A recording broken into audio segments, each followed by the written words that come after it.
Welcome, everybody, to this week's episode of The Strategic Thinker. I'm Dr. John Meis, and I'm here with Heather Driscoll. Heather, how you doing? I'm doing great, Dr. John. How about yourself? Absolutely fantastic. And what the world is full of good news right now is COVID is decreasing very rapidly. Practices are picking up and things are going well. So let's talk about the thing that is a big challenge for practices, and that is employee retention and employee engagement. Absolutely. And I'm just going to actually share my screen here, Dr. John, to kind of guide us through our discussion.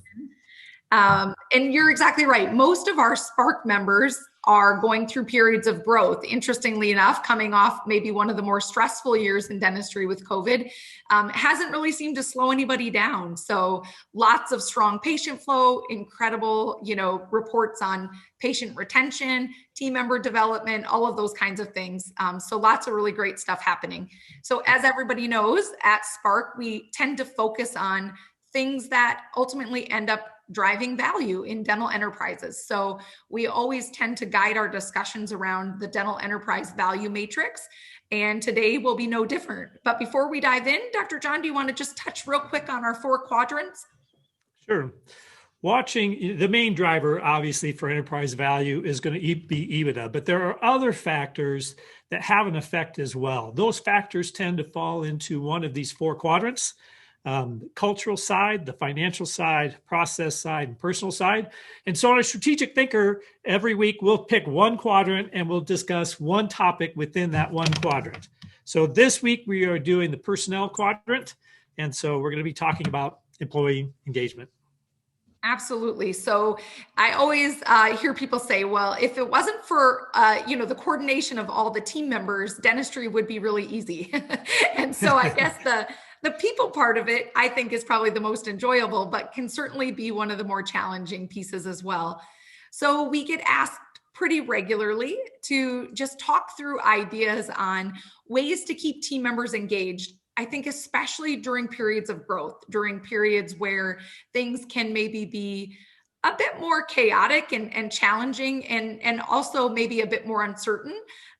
Growth is exciting, but for those people who are maybe not as close to the decision-making process, it can be a little bit overwhelming as well. So we're going to talk today about 3 strategies really that we've seen work quite well in keeping team members engaged, specifically during times of growth and acceleration. All right, so let's start with the first one, Dr. John, the most obvious, but one that gets overlooked pretty regularly. Isn't that the truth? Just simply asking your team, getting to know them better, getting to know what kind of support they want and what kind of support they need, and what kind of information that you can give them to help them in their daily duties.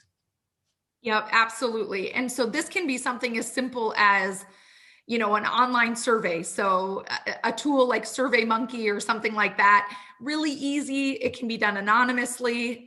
It can be done from anywhere, their phone, their home, a few minutes at the office, whatever it might be.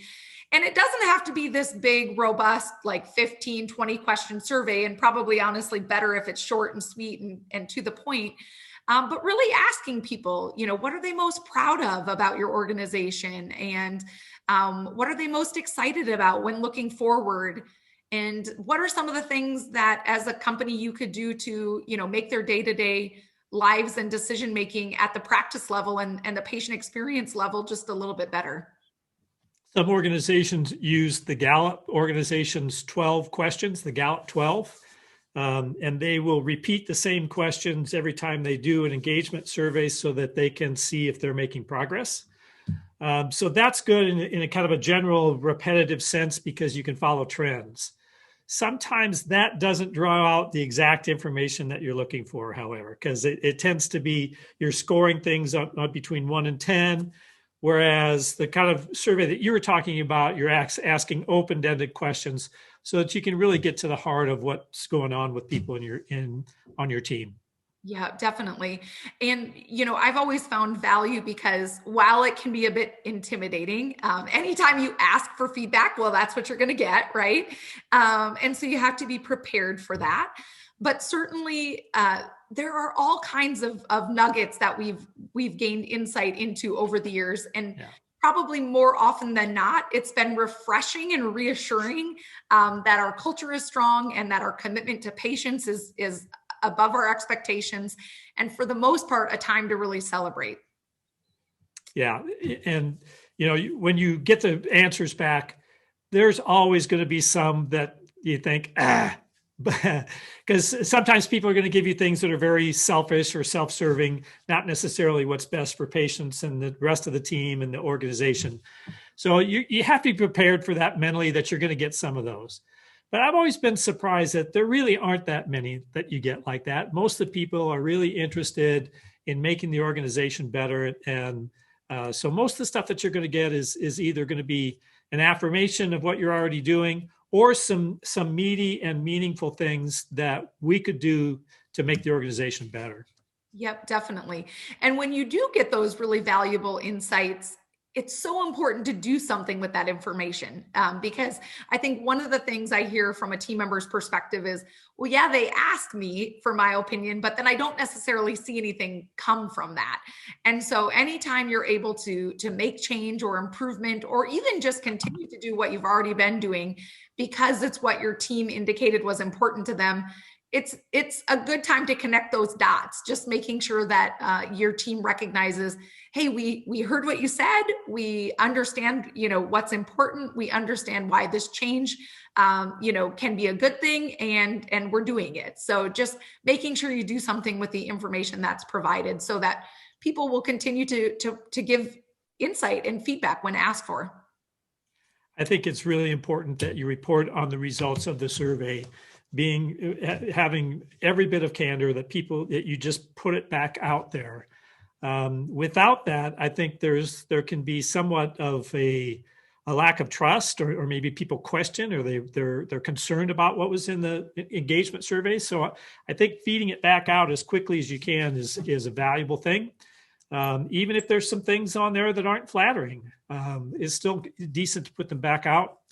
And then create a plan on how we're going to make them better, and share that with the team, so that they understand how their opinions and their feelings and their responses to the survey actually did lead to actions that were going to change and improve the organization. Yep, definitely.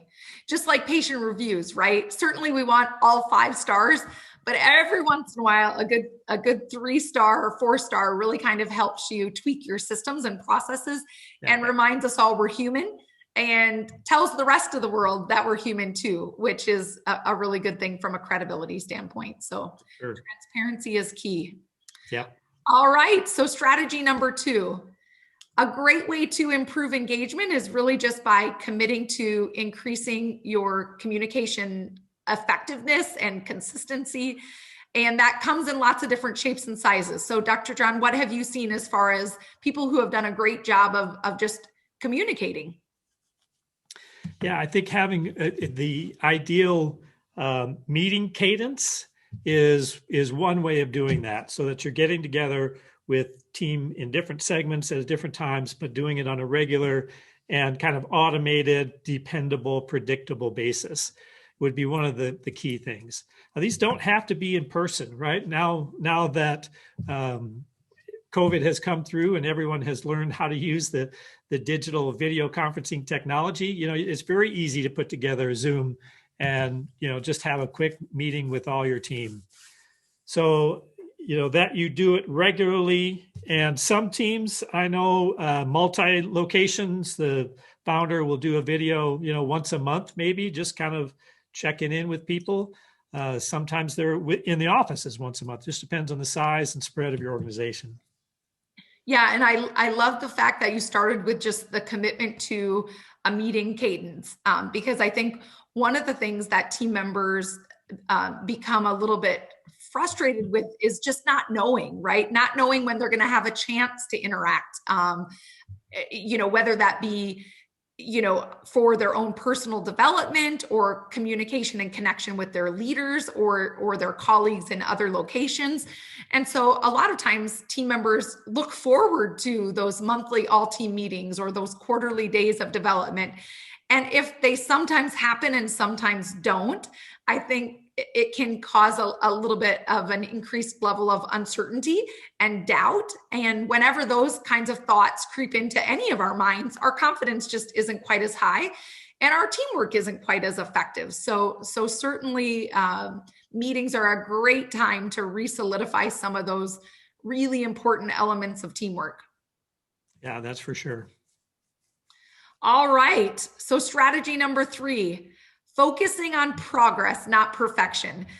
So I think we're all guilty of getting tripped up on this on any given day. It's easy to quickly point out some of the things that maybe aren't working quite as well, or the fact that you've missed a goal, or you're short-staffed, or whatever the dental statistic might be. It's really easy to focus on the things that aren't exactly where we want them to be, as opposed to looking back and recognizing how far we've come.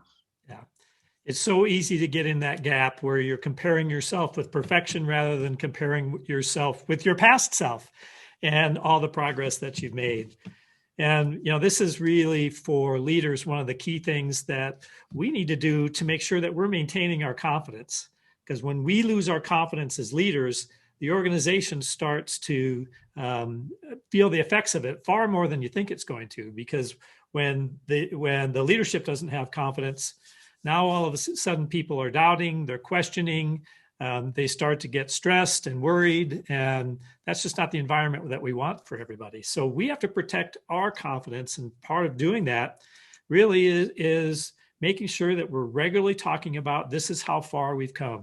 A lot of our group practices in Spark were, despite all the difficulties in 2020, many of them had a record year. Mm-hmm. And so that's just as an example of focusing on, we lost a month or 6 weeks or 2 months, depending on where you were located, some more than that even. Yeah, we lost that, but we were able to make it up by great teamwork, high patient demand, and just really getting it done. So you want to make sure that you're focusing on the right thing, the things that support your confidence, not tear it down.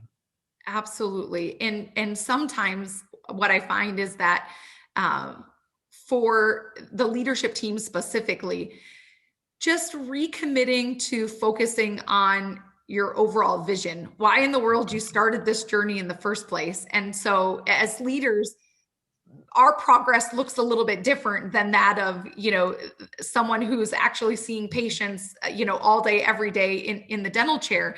And so you have these different layers of responsibility and roles and accountability throughout a group practice. And so just making sure that at every level, you're really refocused and committed to celebrating the things that are going well, because oftentimes there's so much more of that than just the few things that maybe aren't exactly where you expected them to be.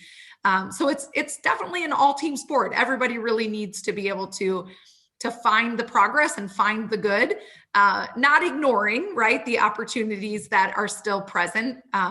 But certainly we all do much better when we're able to applaud ourselves for the progress we've made, as opposed to squeaking out that last 5% of what would have potentially made us perfect.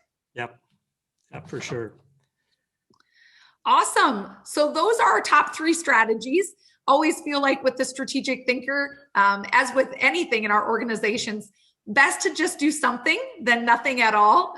No one ever won any awards by having a list that was longer than they could accomplish, right? And so doing something with your team is probably more important than, again, getting it perfect.